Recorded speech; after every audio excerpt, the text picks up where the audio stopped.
وحده لا شريك له وأشهد أن محمدا عبده ورسوله الذي لا نبي بعده وقال تعالى أعوذ بالله من الشيطان الرجيم بسم الله الرحمن الرحيم ألم يعلم بأن الله يرى وقال أيضا إن الله كان عليكم رقيبا صدق الله العظيم.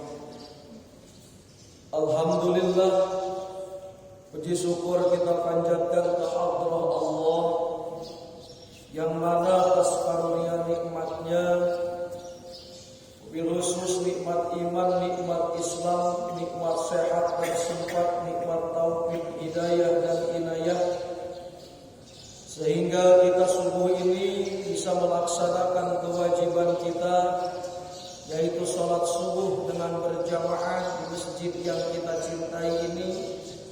Mudah-mudahan segala rangkaian ibadah yang kita laksanakan bernilai pahala di sisi Allah Ta'ala. Amin ya rabbal alamin. Shalawat salam marilah kita haturkan kepada Nabi yang mulia, ahli Nabi Muhammad sallallahu alaihi wasallam. Tak lupa kepada keluarganya, kepada sahabatnya, tabi'in-tabi'atnya, dan mudah-mudahan kita diakui sebagai umatnya dan mendapatkan syafaatnya. Amin ya rabbal alamin. Para hadirin jamaah subuh yang dimuliakan Allah Subhanahu wa taala. Insyaallah pada pagi ini kita melanjutkan kitab Al-Hikam. Bismillahirrahmanirrahim. Qala al-musannif rahimahullah, nas'alullah ta'ala an tanfa'na bil ulumi wa asrarih.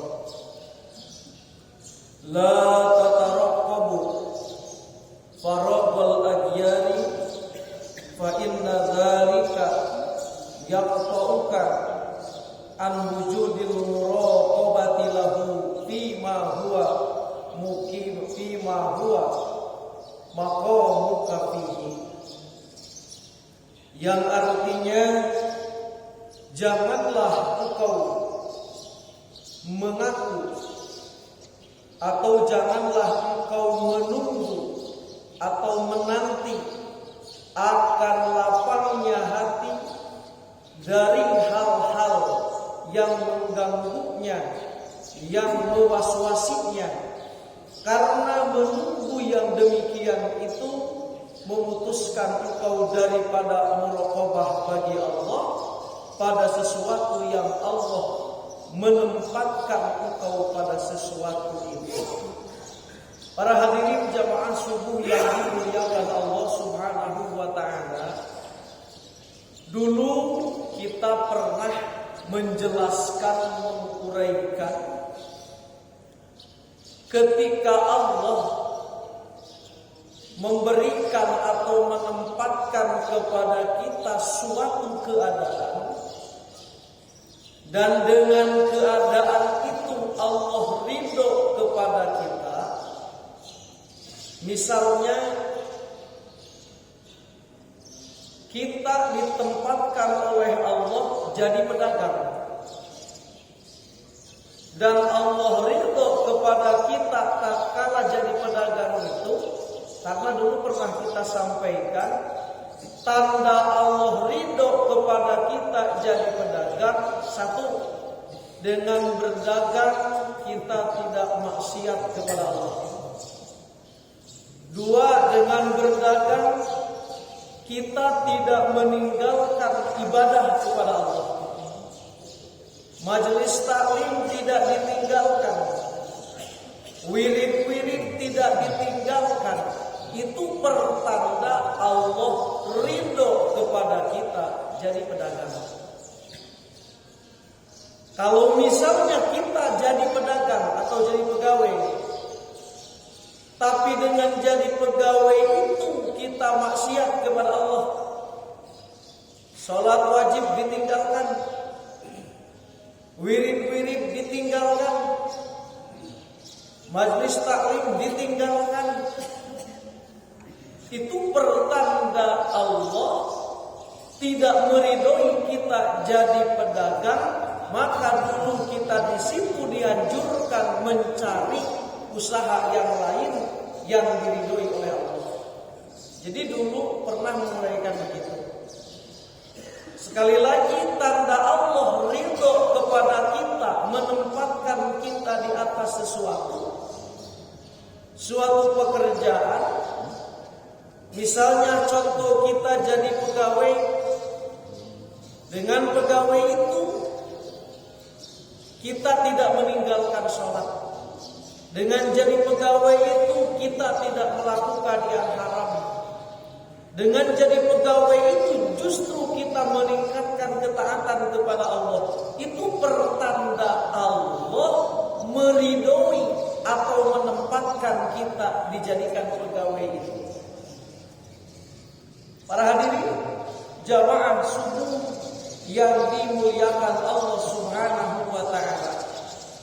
Idza aqamaka Allah Subhanahu wa taala fi suklin dunyawiyyin fajahid qalbaka bil muraqabati li anna la tanfala anhu wa la tantadir qarabal suklika min tilkal adyar fayafutaka wujudul muraqabati fi tilkal hal allati aqamaka subhanahu wa ta'ala. Apabila Allah Subhanahu wa ta'ala menempatkan kau pada kesibukan duniawi, tapi kesibukan ini yang diridhoi oleh Allah. Contoh tadi pekerjaan, contoh tadi jadi pegawai. Allah menempatkan kita kesibukan duniawi ini, tapi yang diridhoi, ingat, bukan yang dimurkai oleh Allah.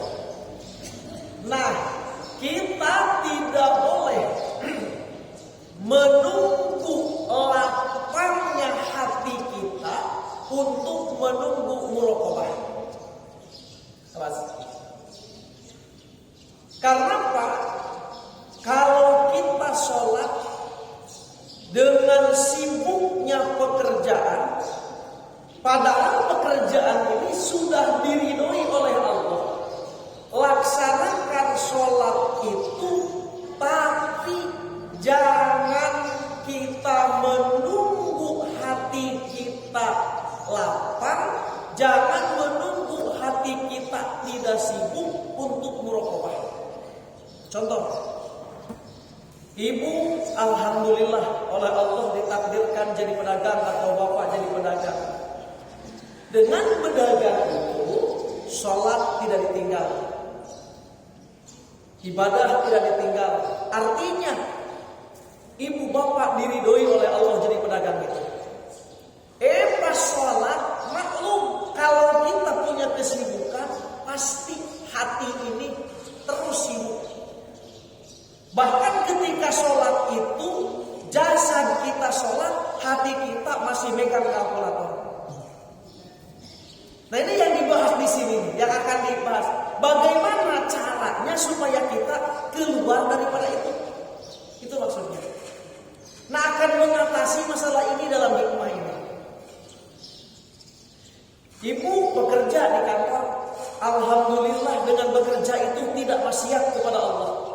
Berarti Allah ridho kepada ibu bekerja di situ. Tapi pas sholat, hatinya tidak ikut sholat, hatinya masih megang komputer. Nah, ini dalam hikmah ini akan menjelaskan bagaimana cara mengatasi itu. Para hadirin yang dimuliakan Allah, cara mengatasi itu adalah hadirkan muraqabah di dalam hati. Nah, sekarang kita bahas apa itu muraqabah.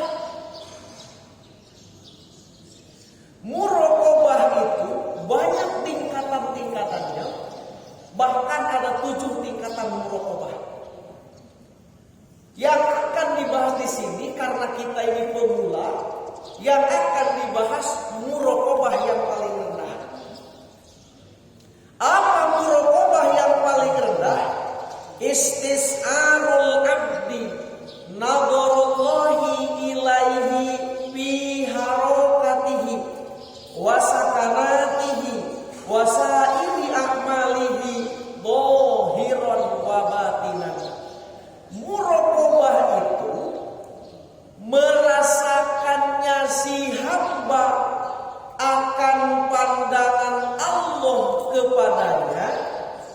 pada gerak, pada diamnya, dan sekalian pada perbuatan dohir dan batin. Jadi muraqabah ini kalau bahasa kita, hati ini merasakan Allah sedang memandang kita. Hati ini merasakan Allah sedang memandang segala pergerakan kita, baik gerak dohir maupun gerak batin. Nah, hadirkan rasa ini supaya mengatasi tadi ketika kita sholat tapi hati kita masih megang kalkulator. Sholat jasadnya tapi hati kita masih megang komputer. Sholat jasadnya tapi hati kita masih megang parang dan cangkul. Bagaimana cara menghilangkan hati dari megang kalkulator itu? Caranya hadirkan muraqabah. Apa itu muraqabah? Muraqabah adalah hati atau merasakannya seorang hamba atas Allah sedang memandang dirinya, baik gerak jasadnya maupun perbuatan atau pergerakan batinnya. Ya Allah, kalau hati kita saat ini ada dengki, ketahuilah bahwasannya Allah sedang memantau hati kita. Karena Allah akan menghisab fi qulubikum, apa yang ada di dalam hati kita. Yang dihisab bukan cuma dohir perbuatan dohir saja, perbuatan hati, gerak-gerik hati, pikiran hati, ujub, ria, takabur, sombong dalam hati, semua akan dihisab. Jadi sekali lagi ini cara supaya ini Imam Ahmad Ibn Athaillah mengajarkan kepada kita, kalau kita sholat tapi pekerjaan masih ikut dalam hati, kalau kita ibadah terutama sholat tapi hati kita masih megang kalkulator, padahal dagangnya sudah diridhoi oleh Allah. Karena sudah dibahas tadi, tanda dagang yang diridhoi oleh Allah itu ketika kita tidak melaksanakan maksiat dalam perusahaan itu dan tidak meninggalkan sholat dalam perusahaan itu. Allah sudah ridho dengan pekerjaan kita itu, tetapi kadang-kadang ketika kita sholat pekerjaan itu ikut. Nah, itu masalahnya. Nah, la tataraqqab, jangan kau menunggu kamu ini hati ini supaya lapang, kagak bakalan lapang-lapang itu. Nah, caranya tidak ada tiada lain kecuali hadirkan muraqabah ketika sholat itu. Apa muraqabah? Hati kita ini merasa dilihat dan dipantau oleh Allah. Setiap gerik kita, setiap ucap kita, setiap napas kita, itu semua disaksikan dan dipantau oleh Allah. Bahkan nanti ada penjelasan setiap napas itu berjalan takdir Allah kepada kita. Para hadirin yang dimuliakan Allah Subhanahu wa taala, sebagaimana Allah taala berfirman ini, dari mana muraqabah itu? Muraqabah itu Allah taala berfirman, wa'lamu annallaha ya'lamu ma fi anfusikum fahdharu. Ketahuilah bahwa Allah itu mengetahui apa yang ada di dalam hati kita. Fahdharu, maka takutlah hati kamu berbuat dosa kepada Allah. Hadirin yang dimuliakan Allah, Allah Ta'ala berfirman lagi, alam ya'lam bi annallaha yara. Adakah dia tidak tahu bahwasannya Allah itu Maha melihat? Dalam ayat yang lain, innallaha kana 'alaikum raqiba. Sesungguhnya Allah itu atas kamu mengintai, mengawasi Allah kepada kita. Ini ketiga ayat sebenarnya banyak ayat-ayat tentang muraqabah. Ketiga ayat ini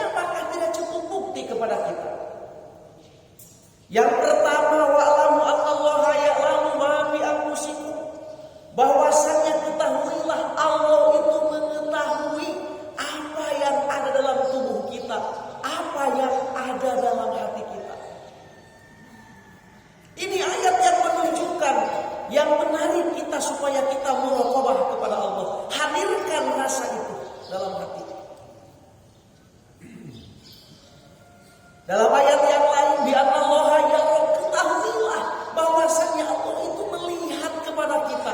Hadirkan dalam hati bahwasannya saat ini Allah sedang melihat jasad, melihat hati kita. Apa gerintik hati kita, semua diketahui oleh Allah. Alhamdulillah kalau gerintik hati kita berzikir kepada Allah. Alhamdulillah kalau hati kita berzikir mengingat Allah, mengagungkan Allah. Bagaimana kalau hati kita sedang dengki? Bagaimana kalau hati kita sedang marah? Semua akan dihisab nanti pada akhirnya. Para hadirin jamaah subuh yang dimuliakan Allah. Satu ayat lagi, innallaha kana 'alaikum raqiba. Allah itu mengintai dan mengawasi kita. Para hadirin jamaah subuh yang dimuliakan Allah Subhanahu wa taala. Jadi muraqabah ini adalah merupakan perbuatan hati. Kalau istilah dalam tasawuf itu, muraqabah itu af'alul qulub, pekerjaan hati. Jadi muraqabah ini tidak bisa dikerjakan dengan jasad, tapi af'alul qulub dikerjakan dengan hati. Hati merasa dilihat oleh Allah, hati merasa diintai oleh Allah, hati merasa diawasi oleh Allah. Inilah yang membuat atau yang menyebabkan kita sholat pekerjaan tidak ikut sholat. Inilah obat atau cara mengatasi supaya ketika kita sholat hati kita tidak megang lagi kalkulator. Kalau kita belum bisa muraqabah ketika kita sholat, kalkulator akan ikut dalam hati kita. Kalau hati tidak bisa muraqabah, belum belajar muraqabah, cangkul akan ngikut dalam hati kita ketika kita sholat. Para hadirin jamaah subuh yang dimuliakan Allah Subhanahu wa taala. Nah sekarang bagaimana caranya supaya kita ingin muraqabah itu? Karena muraqabah ini tidak bim salabim, kadang-kadang berat, tidak mudah begitu saja. Hati kita ingin rasa dipantau oleh Allah itu tidak mudah. Ada pelajarannya. Apa diantaranya? Minha al-ilmu billahi ta'ala. Setengah daripadanya muraqabah itu kita mengetahui ilmu dengan Allah Ta'ala. Belajar kita sifat-sifat Allah. Belajar kita asmaul husna, asma-asma Allah. Karena kalau kita tidak tahu dan Allah sebagaimana Allah Ta'ala berfirman, qul huwallahu ahad, Allahus samad, lam yalid wa lam yulad. Sifat-sifat Allah, wujud, qidam, waqaf, khalaqatul hawadisi, qiyamuhu binafsihi, wahdaniyat, qudrat, iradat, ilmu, ayat, sama, basar, kalam, qadiran, muridan, sami'an, basiran, mutakaliman. Lawannya Adam, kudus, fana, terus mumasilan, lil hawadis, dan seterusnya. Asmaul husna dari mulai ya Allah, ya Rahman, ya Rahim, ya Malik, ya Kudus, ya Salam sampai as-sabur. Pelajari itu. Kita kan jangankan mempelajari isinya, kayaknya asmaul husna juga kagak hafal. Kalau kita mempelajari asmaul husna, satu saja di antaranya nih contoh supaya kita bisa muraqabah. Allah ini kepada kita Al-Wahhab, selalu memberi kepada kita. Atau Ar-Razzaq lah. Ar-Razzaq, Allah itu memberikan rezeki kepada kita. Memang kalau dilihat secara arti Ar-Razzaq itu Allah yang memberikan rezeki. Tapi kalau dilihat makna yang lebih panjang, Ar-Razzaq ini satu, Allah menciptakan yang makan rezeki. Dua, Allah menciptakan rezekinya. Tiga, Allah mengantarkan rezekinya itu kepada orang yang mau memakannya. Empat, Allah menjadikan atau menciptakan sebabnya rezeki itu didapat. Coba kalau kita renungkan, kurang apa Allah kepada kita? Satu, Allah menciptakan kita, kitanya ini bisa makan. Setelah kita bisa makan, Allah menciptakan barang yang bisa dimakan oleh kita. Setelah Allah menciptakan barang yang bisa dimakan oleh kita, Allah menciptakan cara kasab bagaimana supaya kita mendapatkan barang itu. Setelah itu Allah menciptakan orang lain supaya orang itu mengantarkan rezeki kepada kita. 4 hal ini kalau kita direnungkan secara baik-baik dengan cabang-cabangnya, kurang apa Allah baiknya kepada kita. Baru Ar-Razzaq, belum lagi Ar-Rahman dulu pernah dibahas sedikit.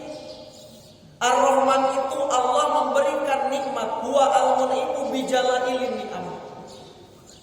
Allah yang memberikan nikmat yang besar kepada kita. Dulu pernah dibahas, nikmat yang besar itu nikmat nyawa.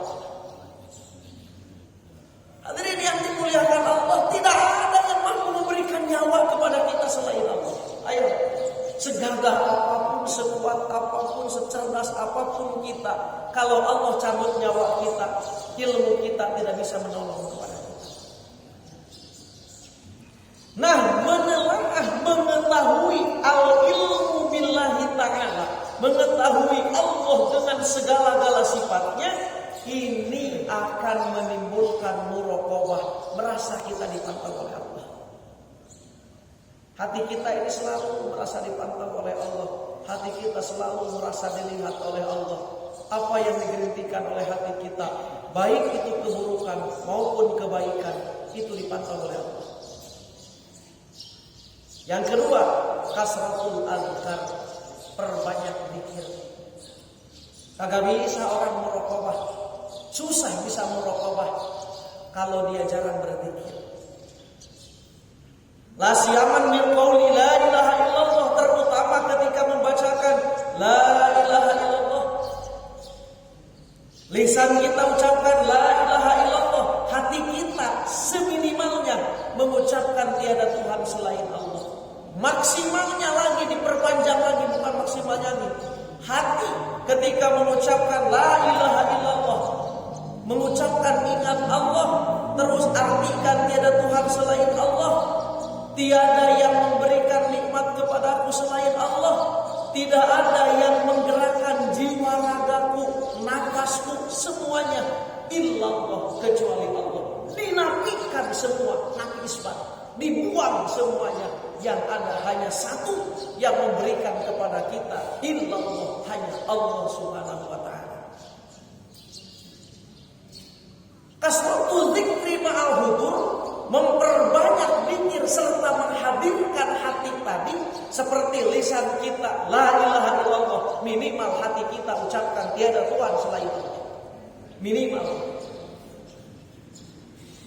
Nah, dengan kasratul zikir ini maka muraqabah akan datang. Wa min ahsaniha ma lazimahu Sahlu ibnu Abdillah at-Tustari. Dan yang lebih baik zikir untuk bisa muraqabah ini adalah yang selalu dilazimi oleh Sahal ibnu Abdillah at-Tustari. Apa beliau zikirnya muraqabah itu? Dia wahwallahu ma'i, Allahu nadhiri, Allahu syahidi, yaqulu habib qalbi. Jadi hati kita ini selalu mengucap Allah beserta aku, Allah melihat aku, dan Allah menyaksikan aku. Hadirkan itu dalam hati, ucapkan oleh hati. Allah melihat aku. Kalau bahasa Arabnya Allahu nadhirun ilayya, Allah syahidun, Allah menyaksikan aku, Allahu ma'i, Allah besertaku.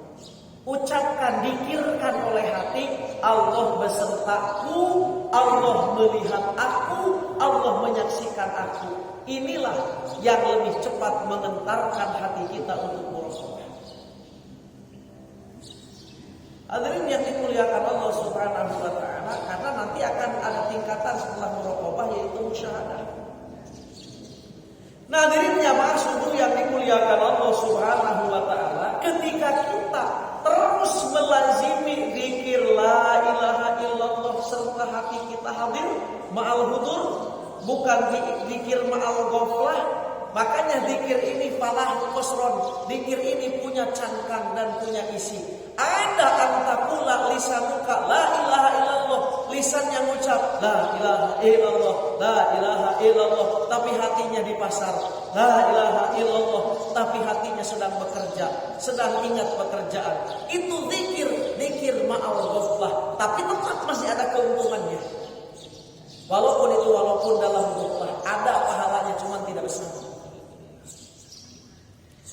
Para hadirin yang dimuliakan Allah Subhanahu wa taala. Nah, kalau kita ingin lebih cepat mendapatkan musyahadah, yaitu tadi pakai zikir yang diajarkan oleh Syahal bin Abdullah At-Tustari.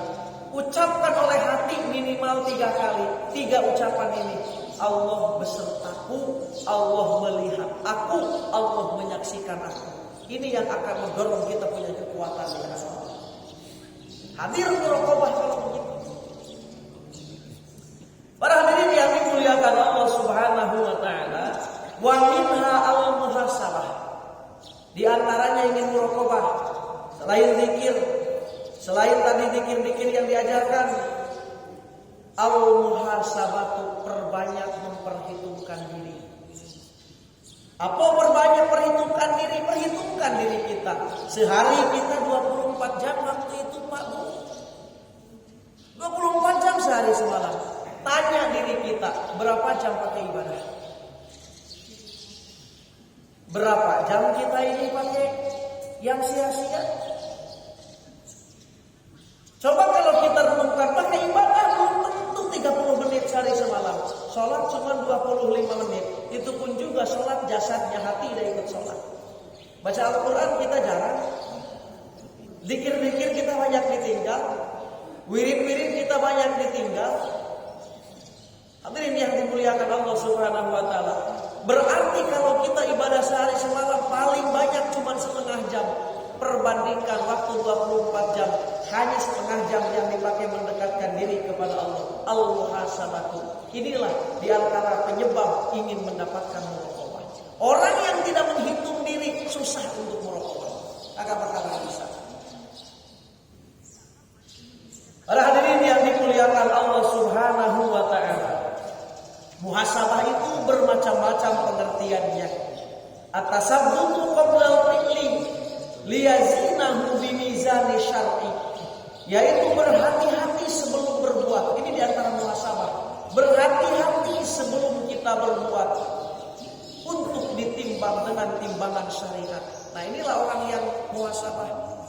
Jadi kalau kita mau berbuat ini cocok enggak dengan hukum syara? Baik enggak menurut hukum agama? Itu muhasabah. Ini di antara yang akan membuahkan kita muraqabah. Misalnya kita mau bekerja sesuatu pekerjaan, tanya dulu oleh kita, cocok enggak pekerjaan ini dengan agama? Meninggalkan sholat enggak aku dengan mengerjakan ini?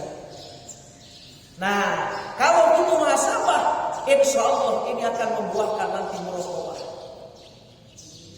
Wasaqatuha, dan buah, nah ini sekarang ke buahnya. Kalau kita sudah bisa muraqabah tadi, merasa hati kita dipantau oleh Allah, merasa hati kita disertai oleh Allah, merasa hati kita disaksikan oleh Allah, apa buahnya? Apa keuntungannya? Wasamratuha al-haya'u minallah. Buahnya adalah rasa malu kepada Allah. Kita kan mohon maaf, kurang ada rasa malu kepada Allah kalau kita. Makanya para ulama ahli fikih saja, kalau kita mandi, Pak ahli fikih nih, kalau kita mandi dianjurkan kita masih pakai baju basahan. Maksudnya jangan, mohon maaf, jangan telanjang bulat dalam hukum fikih. Makruh hukumnya. Tidak sampai haram, makruh hukumnya. Kenapa makruh? Memang kita dalam kamar kita sendiri berkholwat di kamar mandi sendiri, tapi Allah di situ menyaksikan kita.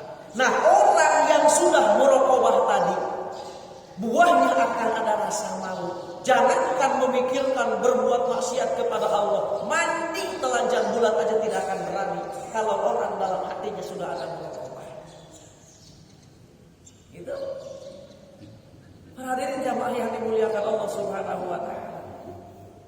Makanya kita dulu di pesantren diajarkan oleh kiai kita, kalau kita mandi pakai basahan minimal pakai celana pendek dah. Kalau laki-laki. Kenapa harus begitu? Karena kita harus merasa malu dilihat oleh Allah Subhanahu wa taala. Ya manusia tidak ada yang melihat kepada kita, tapi malaikat dan Allah menyaksikan kepada kita. Nah, kalau tidak ada muraqabah, kagak ada plong saja, plong aja. Nah, inilah pelajaran tasawuf. Tasawuf itu untuk mengoreksi akhlak kita kepada Allah, utamanya dan kepada manusia, kepada makhluk-makhluk Allah. Orang yang hatinya sudah muraqabah al-haya'u minallah, malu kepada Allah. Mohon maaf. Ada guru-guru kami mau nebang pisang aja dia berpikir, Pak. Iya. Ada batang pisang misalnya. Dia berpikir dengan kelembutan hatinya. Ini pisang kalau ditebang secara sia-sia, misalnya pisang yang belum berbuah kan, ditebang secara sia-sia, dia memikirkan batang pisang ini sedang hidup subur-suburnya, mengalirkan air, ini dan itu. Kita bunuh dengan tidak berdosa. Itu hatinya akan merasakan tiba. Orang yang mudah muraqabah kepada Allah, mohon maaf, ada kan di dusun itu seorang kiai, seorang ulama itu mau membak dulu itu kan, mohon maaf, kalau di dusun itu mau nyalakan api itu pakai daun kelapa yang kering kan, ya kan? Apa kalau kami itu bakalak namanya, itu kalau sini apa? Daun kelapa yang kering itu. Sulu kira-kira begitu. Nah, orang yang sudah muraqabah ini, Pak, merasa malu kepada Allah, dia tidak berani membakar semut. Dibuang dulu semutnya. Kenapa? Karena dia merasakan apa yang dirasakan semut ketika dibakar. Tapi kan kalau orang yang hatinya kosong, yang tidak ada muraqabah, ayo udah bakar aja semut itu. Apalagi semutnya mengganggu. Ya kan? Nah, inilah fungsinya belajar kita tasawuf. Para hadirin yang dimuliakan Allah, al-haya'u minallah, buah daripada muraqabah itu rasa malu kepada Allah. Siapa contoh muraqabah? Karena Ibnu Umar bisa parin paro'a gulaman yar'a gulaman faqala lahu tabi'u lahu min hadhil ghanami wahidatan faqal innaha laysat li faqal kulli sahibiha innal dhibba akhadha minha wahidatan faqala al-abdu fa'ina. Sahabat Ibnu Umar suatu hari sedang berjalan di Pajajaran. Dia melihat seseorang laki-laki yang sedang ngangon kambing, ngembala kambing. Pas sedang ngembala kambing itu Ibnu Umar ngomong, "Wahai laki-laki, coba minta aku satu, aku beli kambing itu." Dia menjawab, "Lah ini bukan punya aku," kata laki-laki itu. "Ya ngomong aja lah nanti kepada tuanmu itu, ucapkan bahwasannya kambing satu ekor dimakan harimau atau dimakan serigala." Apa jawaban orang itu? "Iya, aku bisa membohongi majikan aku, tapi aina Allah? Apakah aku bisa membohongi Allah?" Nah, ini tanda orang yang muraqabah. Ketika kita berdagang, menakar, menimbang, iya pelanggan bisa kita bohongi, iya bini kita bisa kita bohongi, iya ibu kepada suami bisa berbohong, tapi aina Allah? Kepada Allah tidak bisa berbohong kita. Makanya kalau orang yang muraqabah tidak mungkin berbohong. Kenapa orang berbohong? Karena hatinya kosong daripada muraqabah. Tidak ada yang merasa dipantau oleh Allah. Para hadirin yang dimuliakan Allah Subhanahu wa taala, wa a'la samrotiha, ini fungsi. Dan buah yang paling tinggi daripada muraqabah itu atau al-musahadah, musahadah. Apa ini musahadah? Musahadah ini adalah qala ba'du sufiyah, man lam yahkimil muraqabah lam yasil ilal musahadah. Orang yang tidak bisa muraqabah tidak mungkin bisa musahadah. Apa itu musahadah? Musahadah ini begini, pernah kita dibahas dulu. Kalau kita melihat orang baik kepada kita, itu melihat kita sifat jamalnya Allah. Ketika ada orang berbuat buruk kepada kita, kita melihat itu jalannya Allah. Makanya kenapa Rasulullah ini pas mau ke masjid dilempari kotoran unta tidak marah? Karena hati Rasulullah sudah musahadah. paling tinggi derajat musyahadahnya Rasulullah Sallallahu Alaihi Wasallam. Kenapa Rasulullah ini nyuapi nenek-nenek yang buta dengan roti, habis disuapi nenek-nenek itu ngomong, nah alangkah baiknya kamu. Tapi ingat ya anak, kamu jangan ikuti Muhammad. Muhammad itu orang gila, padahal Nabi menyuapinya. Coba kalau ke kita misalnya nyuapin nenek-nenek yang buta, pas ngomong begitu mau. Pokoknya kamu jangan ikuti si Kamal itu orang gila, pasti kalau kita ditendang ini. Tapi Nabi tidak. Kenapa? Karena Nabi musyahadahnya paling tinggi derajat musyahadahnya. Nabi melihat, Nabi tidak melihat orang itu yang ngomong, tapi Nabi menyaksikan jalalnya Allah. Ibu kalau ada tetangga yang menjelekkan ibu tidak akan marah. Kenapa? Karena ibu tidak melihat tetangga itu, yang ibu lihat jalannya Allah. Ibu ketika ada orang yang baik kepada ibu, ketika suami ibu sedang baik kepada ibu tidak akan gembira hanya kepada suami ibu, hanya kepada orang itu, tapi ibu gembira kepada Allah telah mengantarkan jamalnya kepada ibu. Makanya, mohon maaf mungkin kalau bapak-bapak pernah dengar juga, di antara ujian para aulia Allah itu biasanya seorang suami dikasih bini yang cerewet. Iya betul. Kenapa itu? Karena itu tadi, kalau suami yang sudah mengerti jamal dengan jalannya Allah tadi, sudah musyahadah ketika melihat bini sedang ngomel-ngomel, oh ini jalannya Allah.